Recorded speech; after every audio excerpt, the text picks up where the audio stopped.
Hello friends, this is Vipul. Today we are going to talk about in-memory or real-time database. In this video, we are going to cover what is in-memory or real-time database, working of real-time database, durability in real-time database, performance improvement techniques when your data does not fit into the memory. So this is one scenario in point 5. Sometimes it happens with real-time database.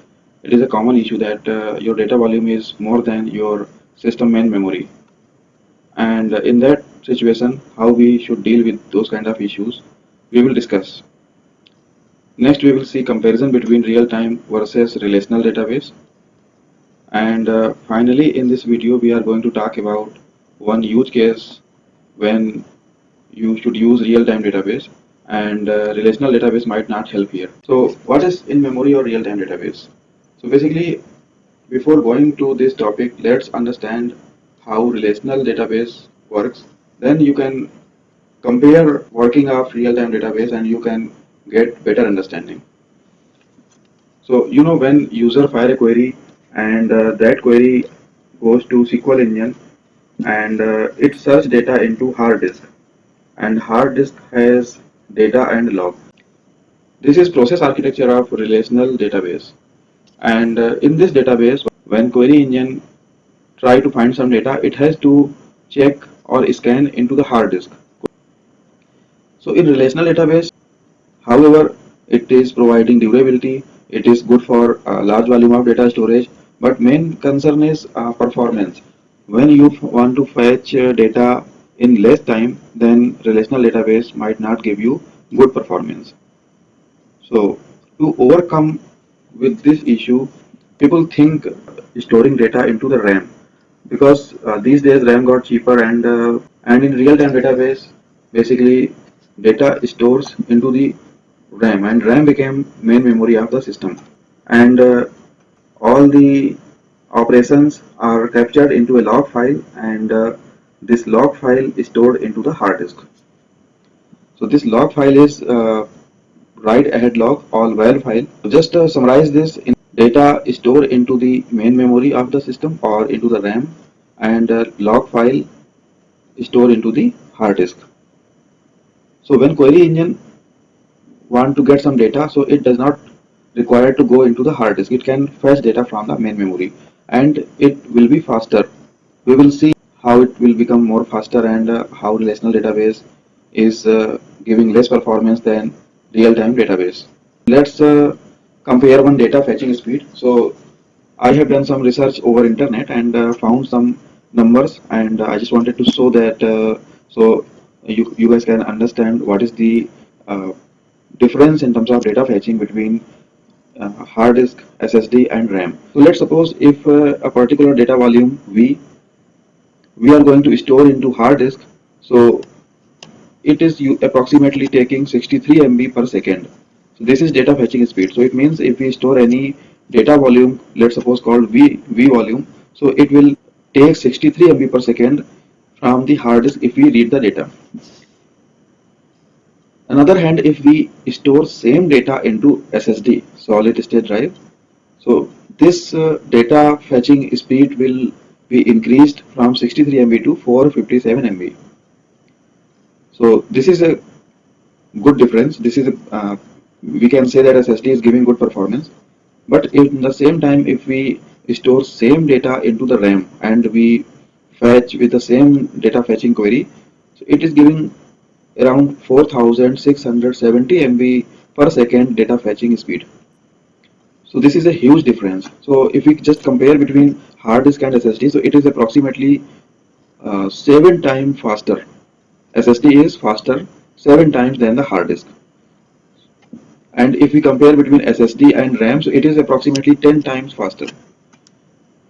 So if we compare just the hard disk storage and RAM data storage, and the performance is data fetching performance will be increased by 70 times. So it means if any query, if you are storing into hard disk, so that query is taking let's suppose 70 seconds. So in the RAM, same query will take only 1 second. So that is really a huge difference, and if you want to fetch data in less time, then definitely using system main memory to store the data is the best solution, and which is the real-time database. Now let's see some examples of real-time database. You can use these databases in your project or creating some kind of proof of concept for real-time database. These are all in-memory databases. So now we will see working of real-time database. When query search data into system main memory, which is RAM, so what happens is it don't need to go to hard disk. It will fetch data directly from the RAM, and fetching data from main memory, it will give you good performance. And let's suppose if user performing any kind of insert, update, delete, or any DDL command.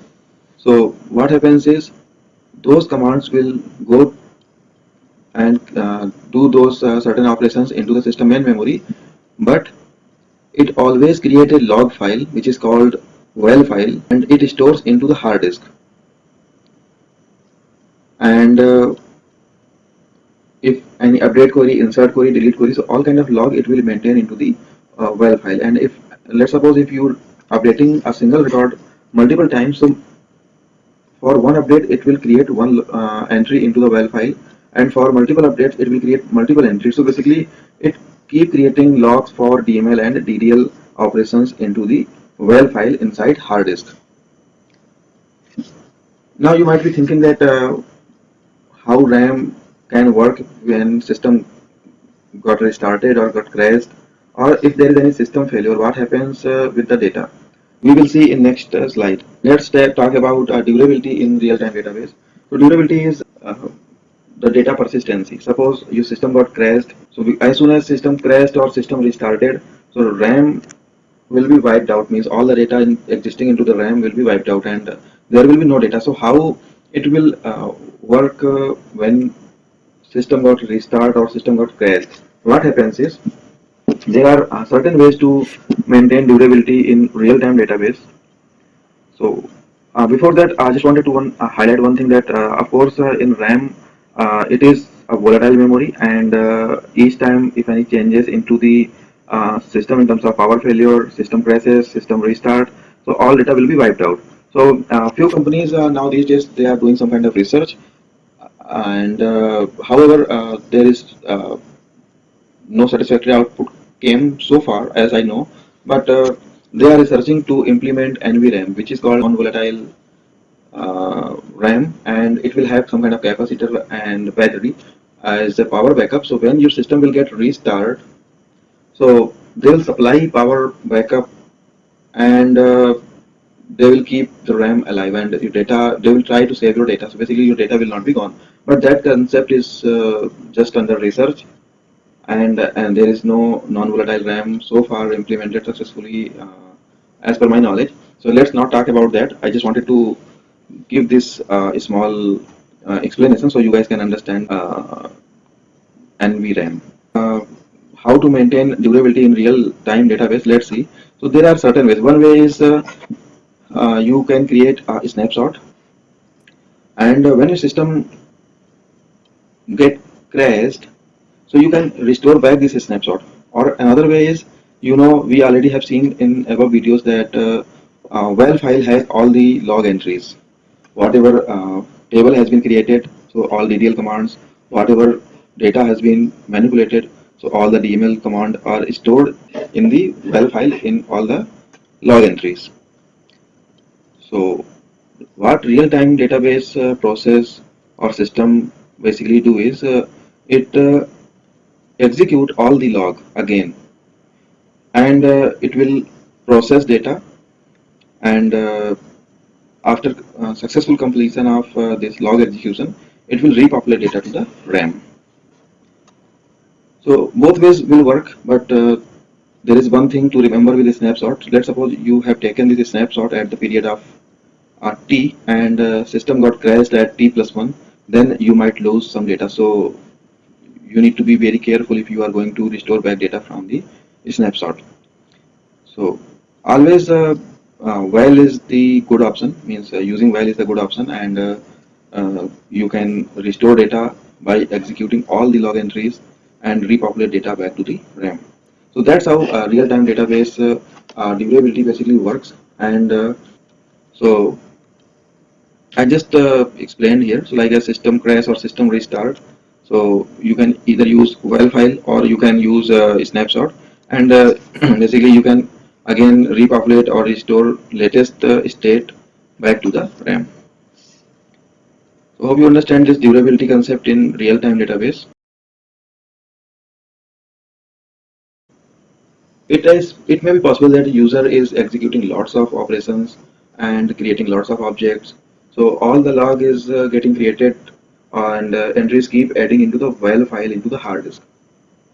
Okay, so there might be a situation that WAL file size is too large and your hard disk may be run out of memory. In that way, your system might give you really bad performance. So you need to take care of some kind of performance improvement techniques. So basically, in performance improvement techniques in real-time database, you are just dealing with the memory, data size available into the main memory or into the hard disk. So how to do that basically? So one thing is compaction. Just understand this process by an example. So let's say there is a table which has three columns like ID, name, and city, and there is an entry called one Abhi and the city name is Agra. So you just updated this information from like city Agra to Lucknow, and user updated this one more time from Lucknow to Noida. So there will be basically three entries into the well file, and the last entry is the latest one. So when system gets restarted or system got crashed, so basically uh, durability process will execute all the log files and store restore data back to the RAM. But if you see, if you, there is no use to keep Agra and Lucknow because they are previous state. So, but they are taking space into the WAL file. So better if we can remove Agra and Lucknow entries and just keep only the latest one, which is Noida. So it will reduce the size of the WAL file. Let's suppose WAL file has three log entries. Out of three, two are the previous entries, and only one, of course, only one will be the latest one. So if we delete the previous entries, really size of the WAL file will be reduced up to three times. And if we talk about large data sets like as millions of entries, and in that time, it will definitely save lots of space. So basically, to summarize, this compaction is an activity which will keep only the latest state into the WAL file, and it will remove all the older log entries. So that is compaction. There is second technique like delete logs older than the snapshot period. So we have seen this in the previous slides that there is a WAL file into the hard disk and there is a snapshot. So let's suppose you have taken this snapshot at the time t.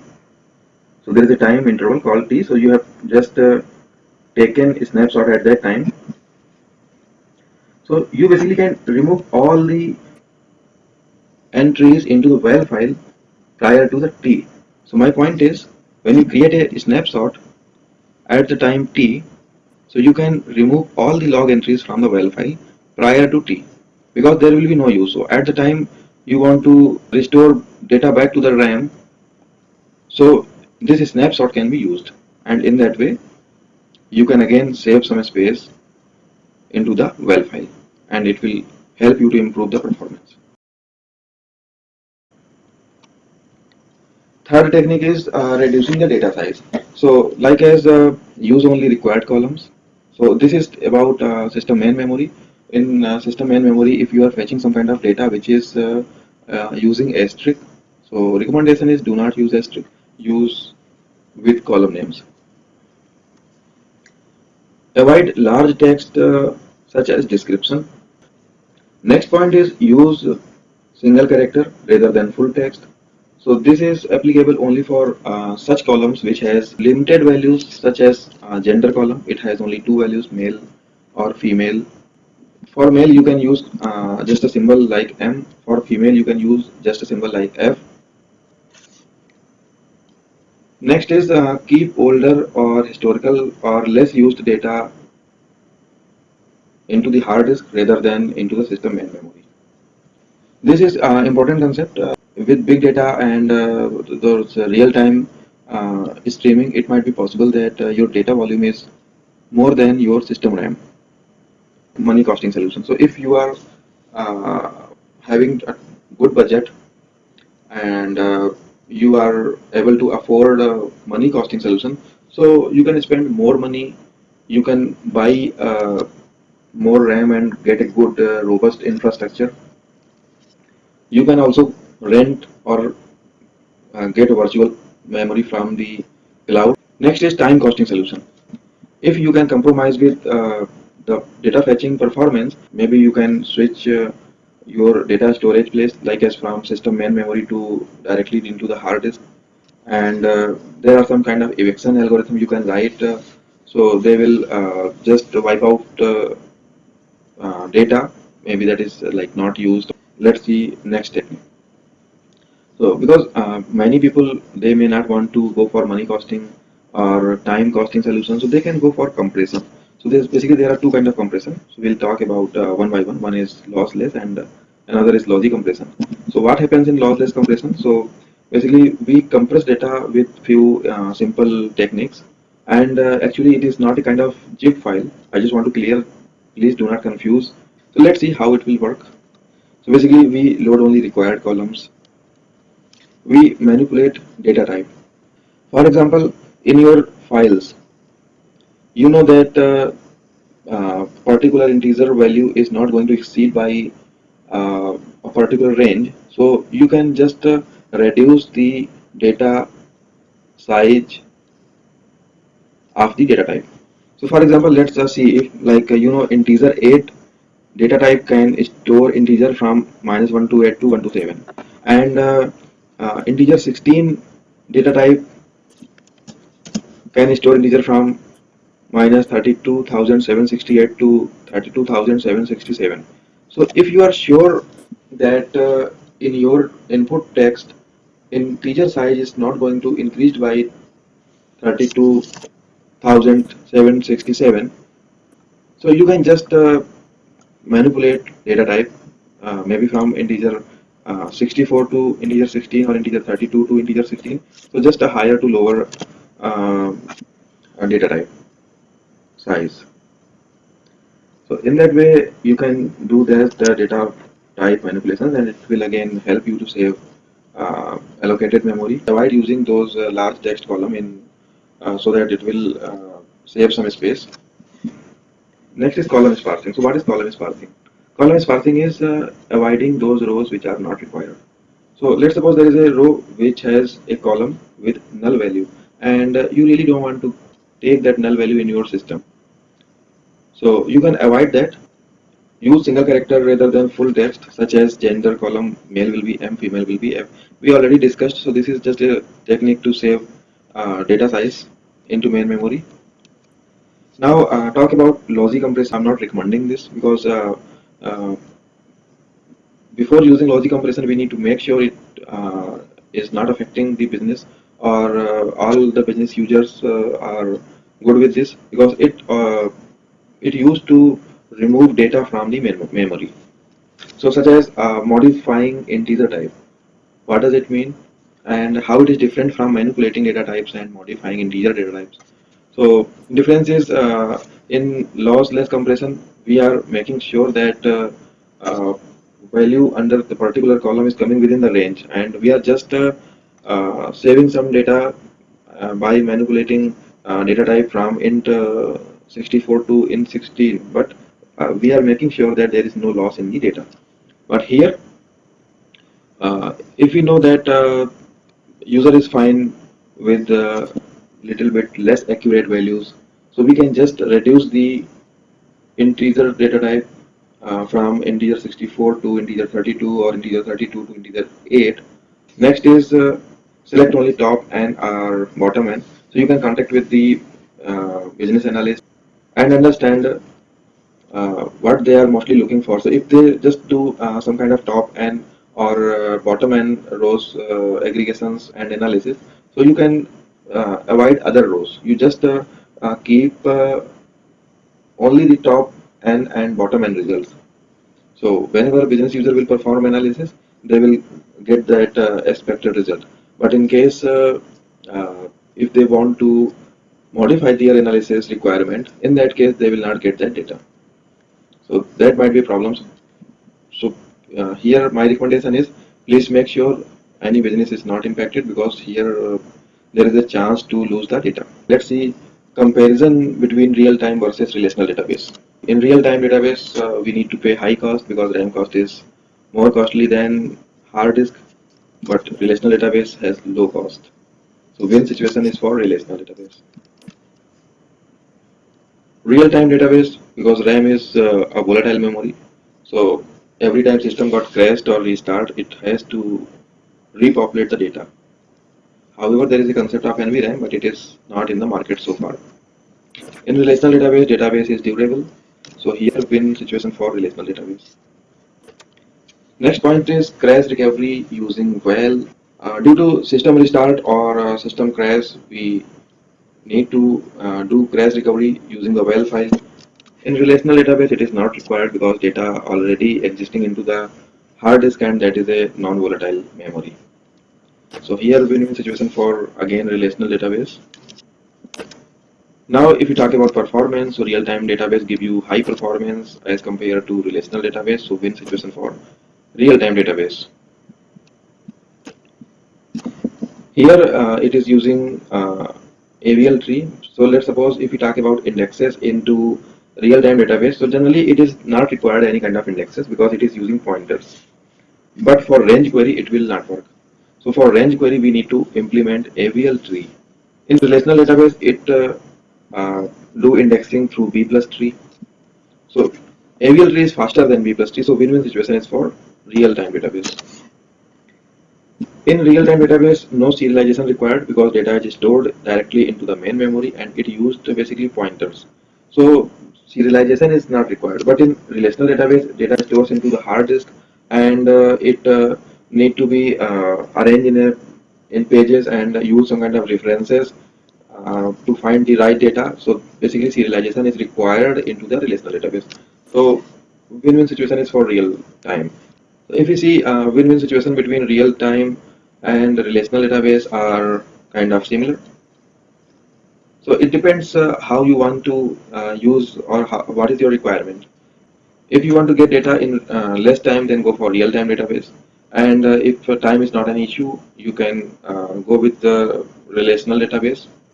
Final topic, and we will see use case of real-time database, and we will understand through this use case that why relational database cannot be used and why real-time database will work here more efficiently. So let's think in this way, like a Google engine. We all know about Google. So how Google works basically for displaying advertisement and selecting the right user. So when we, just an example, so when we search any product into the Google, so what happens is Google store those cookies into the user system, and next time when user read any kind of content or watching anything over internet, so in that browser window, Google used to display similar advertisement what user had searched before, and user might purchase that product. So when user purchase the product, so basically the advertiser company will get profit, Google will get some kind of commission, and user will also get the product based on his or her choice. So that's how Google work. But if you see mechanism behind this, so basically there is a Google engine. So let's understand with this animation. So there is a Google engine, and there is a real-time bidding exchange. So what happens is this Google engine used to supply cookies to this real-time bidding exchange, and there are billions of advertisers. So if we talk about Google used to supply cookies to the real-time bidding exchange, and this real-time bidding exchange has billions of advertisers or billions of advertisement, and again billions of users as well. So purpose of this real-time bidding exchange, or objective of this real-time bidding exchange, to select right advertisement and display to the appropriate user who really has some kind of interest into that particular advertisement or any product. So, how this will work? So basically, let's suppose there is a user who is searching for a laptop. Okay. So Google used to save that cookie into the user system, and when user next time do some kind of content research or any browsing, so Google will display those as advertisements. So Google will take that cookies from the user system and it will supply that cookies to the real-time bidding exchange. What real-time bidding exchange will do is it will search all the available advertisement for laptops, and out of the result, after applying search of laptop into the billions of advertisement, it may get lots of companies. So based on user search criteria, maybe user is looking for i5 processor, 8 GB RAM. So real-time bidding exchange will again apply more search, and in this way it will keep applying searches, or we can say filters, and then the result will go to this user. Okay, so just an example. Uh, let's see, just to understand, if we break this 250 millisecond, so we may find that 200 millisecond out of 250 millisecond only required for user page rendering and content loading. Google has only 50 millisecond to show that advertisement to the user. So in the 50 millisecond, Google has to make sure that advertisement has been properly rendered into the user browser and it is loaded successfully. So in the 50 millisecond, Google has to uh, get right result for this user and upload that advertisement along with the page rendering, so that user will get chance to see that advertisement. So let's suppose if advertisement is getting little bit delayed, so user might switch to the or so user might scroll down to the page and it might not see the advertisement. So basically Google has only 50 millisecond to perform all the entire operations, like as filtering from the billions of advertisement and applying filter again and again, then display that advertisement to the user window. So 50 millisecond is really required a high performance storage type. So if we go for relational, so of course we have seen that uh, real-time database performance is better than relational, and it is using system main memory to play all the data. Real-time DB should be the right choice. So I hope you understand use case of real-time database. Please let me know if you have any kind of query or any suggestion in the comment box, and press the bell icon so you will get latest notification. Hope you got good information from this video. Please like and share my video and subscribe my channel. You can also find this information in my blog. I will give the link in the description. Thanks for watching this video.